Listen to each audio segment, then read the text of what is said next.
and this happens in therapy very frequently. I mean, you can be tangled into a terrible relationship with your father. That's often either because he was absent, abusive, or tyrannical, something like that. But the standard pathology with mom is she did everything for you. Well, what's left for you to do? Nothing, including never leaving. Right, and that's the motivation, you know. For the woman who's nothing but protective mother, there's no role outside of nurturant of nurturer of infants. Well, you just keep them infants. They'll never leave.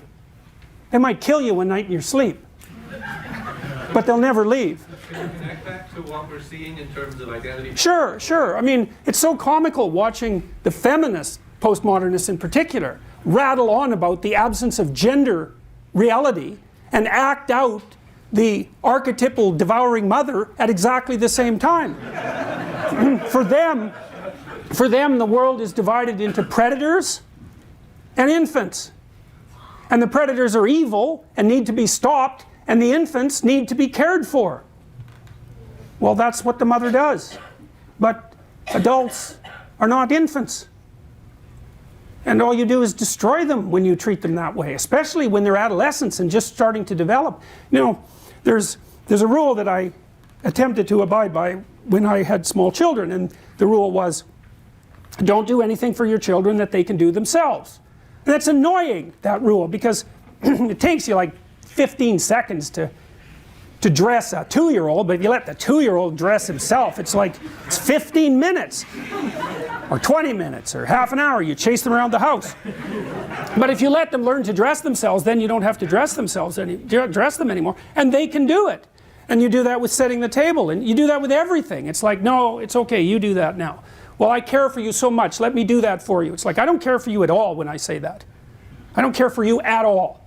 I'm going to stop doing everything I possibly can for you as rapidly as I possibly can.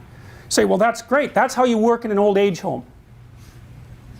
Do not do anything for the inhabitants that they can do themselves, because you rob them of the last vestiges of their independence, right? It's what you do when you're a manager. If you're a good manager, you make yourself superfluous by extending autonomy and independence to the people that you manage so that they can take over the whole job. You don't do that by doing everything for people. And you certainly don't do that by dividing the world archetypally and uncritically into predators, those who have more, and victims, infants, those who have nothing, and acting like all you can ever do is protect them. You don't protect, first of all, you can't protect people. You can only make them strong. That's it. You cannot protect them.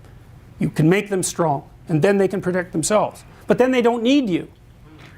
Right, and there's the underground pathological element of the devouring mother. It's like, never leave me. Here's the deal.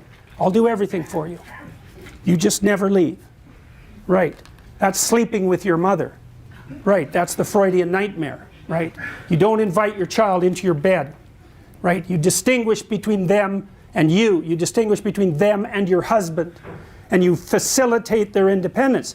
A part of the reason why it's useful to have a mother and a father is because the mother has to fall insanely in love with the infant or she'd throw it out the window, right? Because they're insanely demanding and they're always right, right? Because the right way to treat an infant, especially before 9 months, is I'll do everything for you and you're always right and your needs take priority over everyone else's, and anybody that threatens you is terrible. Exactly right. But after, you know, once the kid is ambulatory and starting to be independent, that's the wrong attitude. The attitude then is, you know, get the hell on with it. And men who are less prone to negative emotion and less compassionate are much better at fostering that kind of independence. And so it's usually then when they step into the family and start playing with the kids, rough and tumble play, and pushing them forward and saying, you know, get on with it, you can do it, you can do it.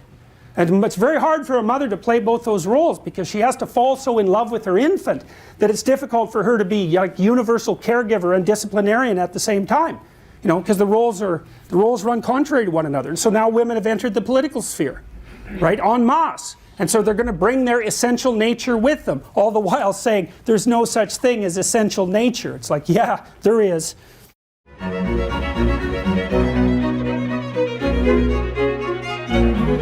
you.